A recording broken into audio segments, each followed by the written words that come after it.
جوش بلا ہوش۔ آج ہم مسلمان دنیا داری کے خاطر اپنے دین اور طریق رسول صلی اللہ علیہ وسلم کو داؤ پہ لگا دیے ہیں۔ وہ صحابہ کرام رضی اللہ عنہم کا کیسا ایمان اور پرہیزگاری تھی کہ دنیا کو ٹھکرا کر دین کو اپنائے، اور آگے چل کر دنیا خود ان کے قدموں میں تھی۔ کون کہتا ہے کہ مسلمانوں میں جوش نہیں ہے؟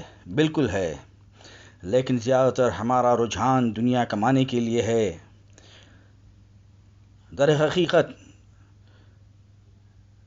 دین کی صحیح سمجھ، ہوش مندی اور صحیح تعلیمات کی ہمیں کوئی پرواہ نہیں ہے، اور کہنے کو بلا ہوش کی زندگی اور من چلی دینداری ہے۔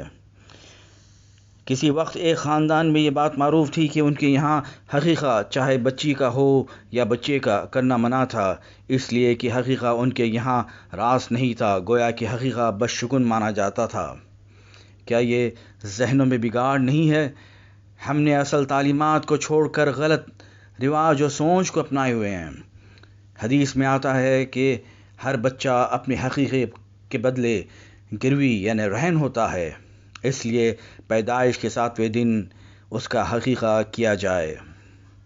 آج ایسے کتنے گھرانے نہیں ہیں جو حقیقہ جیسی سنت کو ترجیح نہ دے کر کوئی اور بے بنیاد رسم و رواج کو اپنائے ہوئے ہیں، لیکن حقیقہ کو کرنے میں کوتاہی کرتے ہیں۔ ہم اپنے آپ کا جائزہ لیں۔ برائے نام اسلام، برائے نام نمازیں و روزے، کہاں ہے غور و فکر اور تدبر دین میں جیسے ہونا چاہیے؟ صحابی رسول عبداللہ ابن عمر رضی اللہ عنہ کو 14 سال لگے صرف سورۃ البقرہ یاد کرنے میں۔ ایسا طویل عرصہ کیوں؟ اس لیے کہ وہ آیات کو یاد کر کے اس میں غور و فکر کرتے اور اس پر عمل کرتے۔ آج ہم میں کتنے ایسے حفاظ نہیں ہیں جو سال 2 سال یا 3 سال میں قرآن کو حفظ تو کر لیتے ہیں، لیکن قرآن کو سمجھنے سے قاصر ہے۔ قرآن کو حفظ کرنا بہت اچھی اور خوشی کی بات ہے، لیکن قرآن کو سمجھنا بھی ضروری ہے اور اس پر عمل کرنا بھی ضروری ہے۔ آج ہم میں جوش بلا ہوش ہے۔ کسی ریلوے پلیٹ فارم پر ایک والد اپنے بیٹے کو بھیڑ میں ڈھونڈ رہے تھے، نہ ملنے پر زور سے پکارنے لگے، اسلام اسلام! وہاں لوگوں کا مجمع جو تھا وہ اسلام کا نام سن کر زندہ باد کہنے لگے۔ والد حیران ہو کر کہنے لگے، میں اپنے بیٹے کو ڈھونڈ رہا ہوں جس کا نام اسلام ہے۔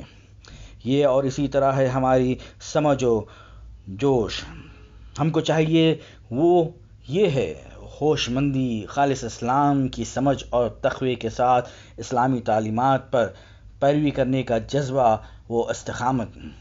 اگر ہمارے دل و دماغ میں آخرت کی فکر نہیں تو پھر ہماری دنیا بھی ناکام اور دینداری بھی ناقص و کمزور۔